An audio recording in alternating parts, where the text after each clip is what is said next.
All right, folks, have fun and be safe. You're going to go in 3, 2, 1.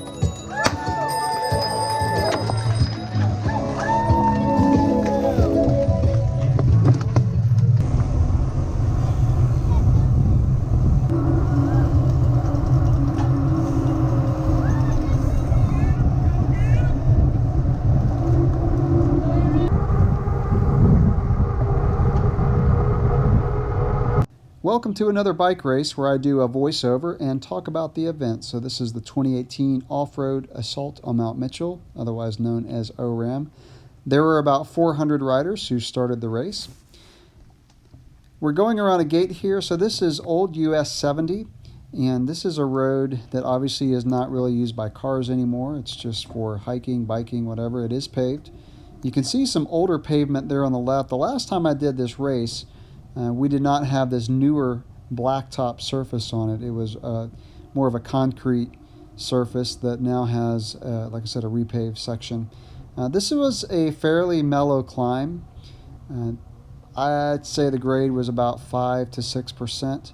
We were able to roll at about 8 to 10 miles an hour. So not a very, very steep climb. A big tree down in the middle of it, and we had to walk around it. And now we're keeping up the climb. It got a little bit steeper as we got to the top, but like I said, not extremely steep. Now we're making a left-hand turn and heading over to the first section of single track. That climb took about, I don't know, maybe around 25 minutes to get up to this point. And now we're starting, this is Kitsuma Peak. That's the name of the single track. And you kind of think, well, you know, I've done the climbing and now it's time to descend. And that is not the case, because Kitsuma starts up a little uphill and then it gets super steep. Some people were walking this section. It was so steep. I was able to ride most of it until I got behind some people who were walking, and I just couldn't get around them. A lot of switchbacks on this section. Like I said, very, very steep. I'm rolling in my biggest cog in the back, which was a 50. I'm on SRAM Eagle on this bike. By the way, on this race, I'm riding my 2018 Niner RKT9 RDO. It does have a 120 fork in the front, which I'll talk about in a few minutes, because it's the first time I put a 120 on a cross-country bike, and I ended up really liking it. So after all of the climbing there, which took maybe, I don't know, 15 minutes or so, probably less than that, onto the continuous downhill. You did have some sections of downhill, and then it went back up. That probably happened about 3 times. And then you hit this downhill, which was awesome. This was the funnest single track of this race. And we actually did this section twice. So we did it in the beginning of the race and then at the very end. And by the way, for 2018, this race course was shortened. Actually, this is one of the sections where we had to go back up after the descent. And now I think we're on the continual descent, which went quite a ways. This was a long climb to get up here, and it was a long descent. And it's long enough to where your hands were really fatigued by the bottom, but it was a blast. But like I said, this year they had to shorten the course a little bit. Normally the ORAMM's a little over 60 miles. This year was a little over 50, because one of the climbs that came after Kitsuma was taken out because of erosion. And so only for this year, this is what they said, the course was shortened. So like I said, super fun section of downhill. I let the camera roll for a while because this was such good single track. It was fairly smooth. Some braking bumps you could see right there because of people applying their brakes too hard and skidding, which you should not do when you mountain bike. It causes trail erosion. But for the most part, this trail was smooth. There were some really steep sections that you had to use your brakes before, or even on some of the rocky sections before you hit them. I scrubbed my speed a little bit before some really rocky sections. On this course for these downhills, especially when we get to Heartbreak Ridge, which I'll talk about later in the race, but I was really wishing for my trail bike. It would be nice to climb on my cross-country bike and then descend on the trail bike, but that would be a perfect world, and unfortunately you cannot do that in a race like this. But The Niner did great. It's got, like I said, 120 in the front, 90 in the back. There are definitely sections where I wish it had more travel, but for the most part, it did very well. The climbing on that bike was great. That bike weighs about 24 pounds, I believe, but it is a perfect bike for this race course to combine really good descending prowess as well as excellent climbing ability. So I was really happy with the bike. By the way, I am testing the Tough Cycle carbon wheels. I had those wheels on this bike for two reasons. One, and the main reason, is I did not want to ding up my Stan's Valors. I knew Heartbreak Ridge, like I said, that's coming up. I knew that would be rocky, and I did not want to take any rocks to my Stan's Valor carbon wheels. And also, I wanted to test these tough wheels in the conditions like this, a long endurance race. So just like I said, continuing down Kitsuma, I think this trail actually is used for enduro races. I'm pretty sure I've heard that, which I can see why, because as you can see in the video, it's a phenomenal downhill. A little bit rougher than it appears in the GoPro. I know I always say that, but when you hit rocky sections, it's just hard to see it in the GoPro. And by the way, I'm using the GoPro Hero 6, and I'm utilizing the electronic image stabilization of the camera, and it turned out to be phenomenal. I have the GoPro mounted on the front of my bike for this race.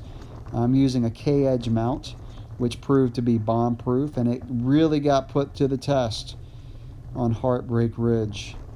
And even this trail, I mean, we got going pretty fast and hit some rocks and roots pretty hard, and the K-Edge mount as well as the bike held up very well. But like I said, the electronic image stabilization on that Hero 6 is really good. A lot of people think that EIS is going to get so good that gimbals will be replaced, and I wouldn't mind that, because I would not want to wear a gimbal on a race like this. Okay, so now we're at the bottom of Kitsuma. We're actually rolling back through Old Fort, which is the town where it started. I just got in a group and just tried to get some drafting. This is the first rest stop, so I stopped for, 3 minutes or so and kept going. And now we're starting the Queen Climb. I think every race has a major climb that's kind of the highlight, and this is it. So this is Curtis Creek Road. It starts off paved, then turns gravel, and it starts off really mellow, and then it gets steeper and steeper and steeper, and it is about a 7-mile climb.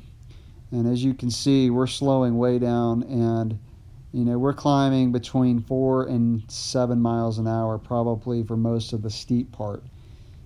And so it is quite a climb. It took about 45 to 50 minutes to get up to the top of the gravel, and we get to the Blue Ridge Parkway, which I'll talk about in a minute, and then you keep climbing.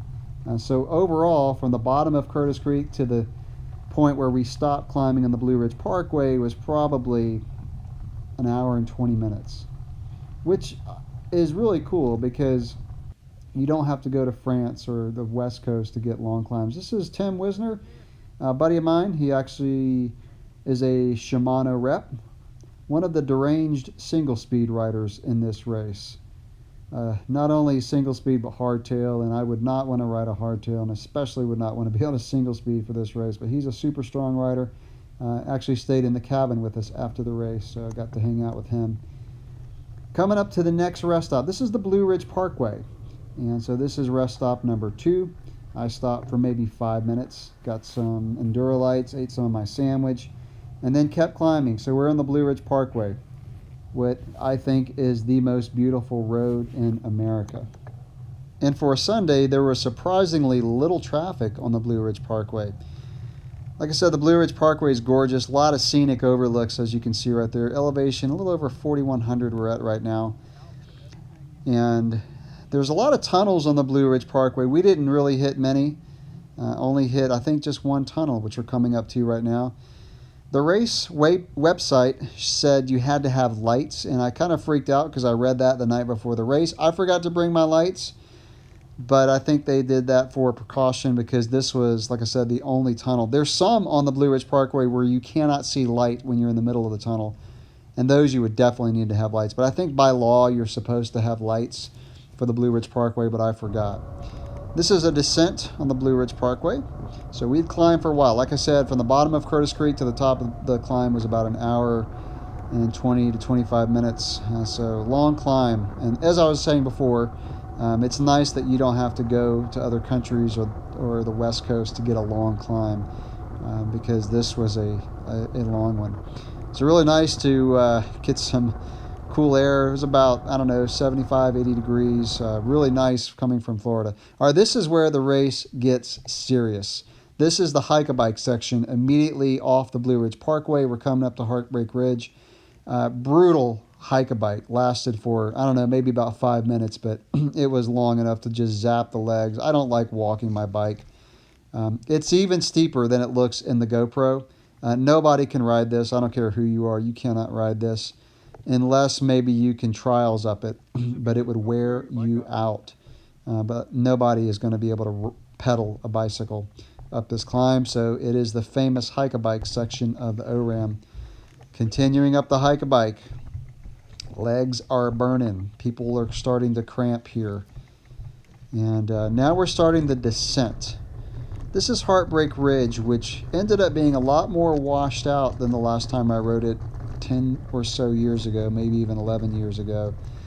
And it was rough and chunky. And right here was one of the only places I had to get off and walk.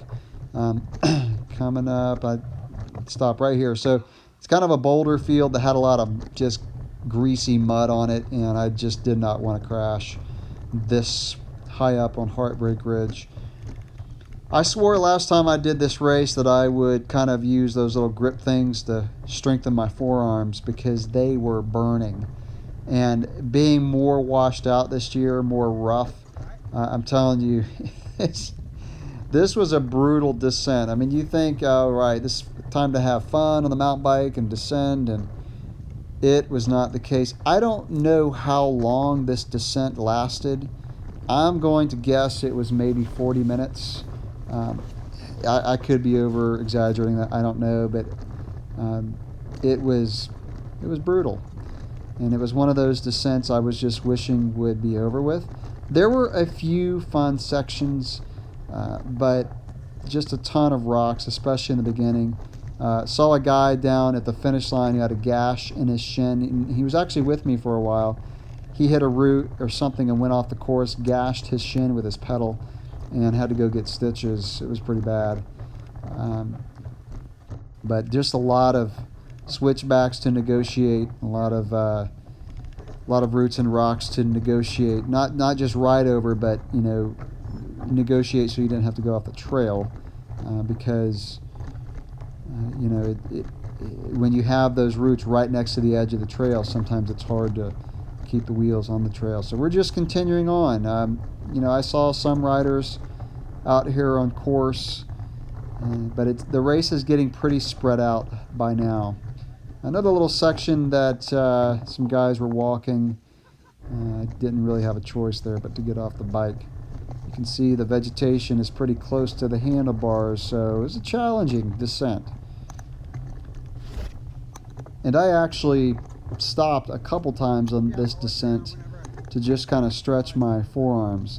And I came up on one section that was a little bit of an uphill, and there was a guy sitting on the side of the trail. I could hear him screaming up the trail, and he had a gash in his knee, and both of his legs were completely locked out, and his quads were bulging. He could not move, could not stand up. So I stopped. I gave him a hand, helped him stand up. Another guy was with me. Handed him 2 Endurolights. I told him to take the Endurolights, wait about 10 minutes, and he should be able to start moving. I think having him stand up was a good move because his legs started to loosen up. And fortunately, I did see him at the finish line, and he thanked me for the Endurolights, and he finished the race. So, like I said, a lot of people were really starting to cramp. Temperatures now are maybe 80 to 85 degrees Fahrenheit. and pretty humid, but compared to Florida, I thought the weather was great. I took Endurolites probably every 45 minutes and had no problems with cramping. The legs felt a little tender by the end of the race, but they were not cramping, which was really good. And so, you know, if I left the camera going on this whole descent, it would have taken a huge amount of video, but I just wanted to get enough to kind of show just the rough sections and just how long this thing was. And I don't know who this guy was in front of me, but I just kind of followed him. I thought it was nice to have a rider in the video too. Just kind of gave you a little bit more perspective as I'm filming this.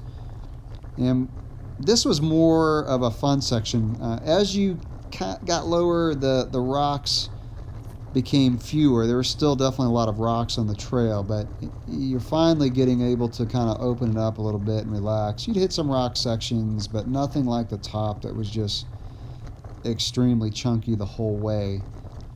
And we did hit some switchbacks coming up, which I'll show. Tree down here. I did not try to ride this. It was just too sketchy. Did not want to go careening off the trail as I tried to go over the tree there.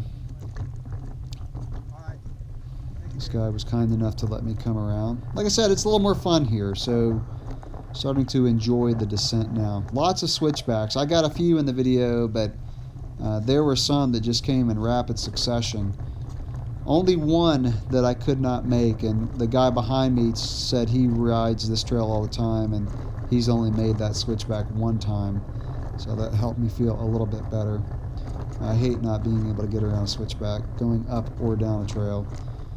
And so, you know, I had not been on this trail for 10 years or more, and as far as I was concerned, it was the first time I'd ridden, and I just did not remember hardly any of it.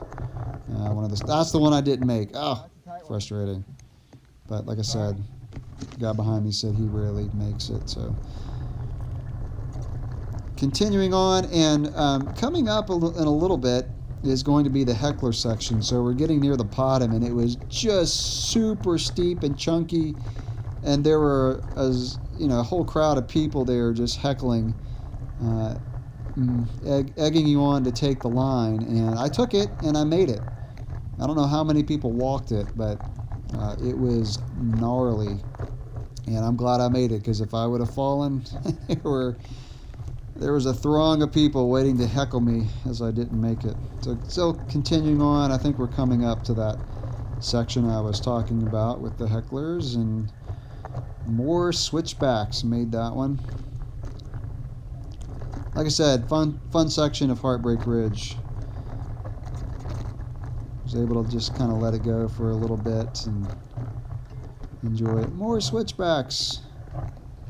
It's a little steeper than it looks. Those switchbacks dropped off quite a bit. Negotiate around the rocks there.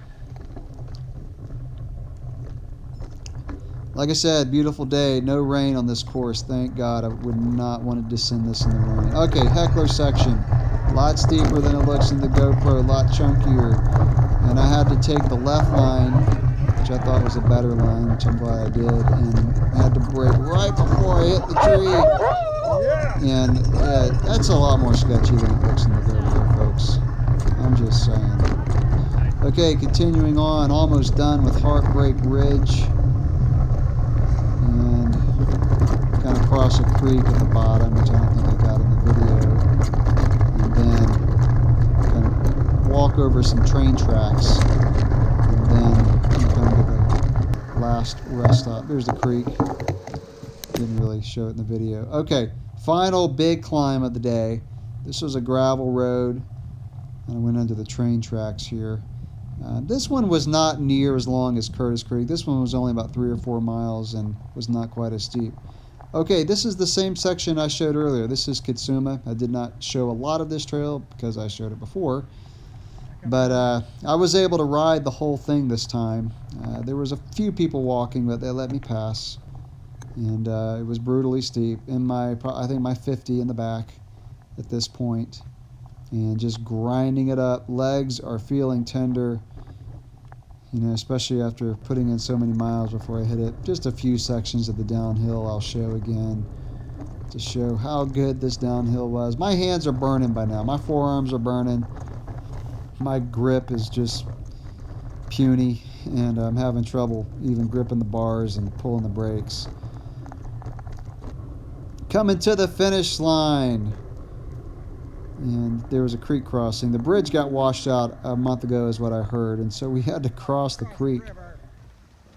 And I walked across it. I kept my bike pretty much dry the whole race and did not want to get the bike wet. It was kind of deep there, probably about a foot deep. So my Garmin said about 4 hours and 40 minutes, a little less. My official time, according to the race clock, was 5 hours and 13 minutes. The Garmin, I think, shut off a little bit on some of the tight switchbacks and, of course, at the rest stops. So that's it for the 2018 Off-Road Assault on Mount Mitchell. Thanks for watching.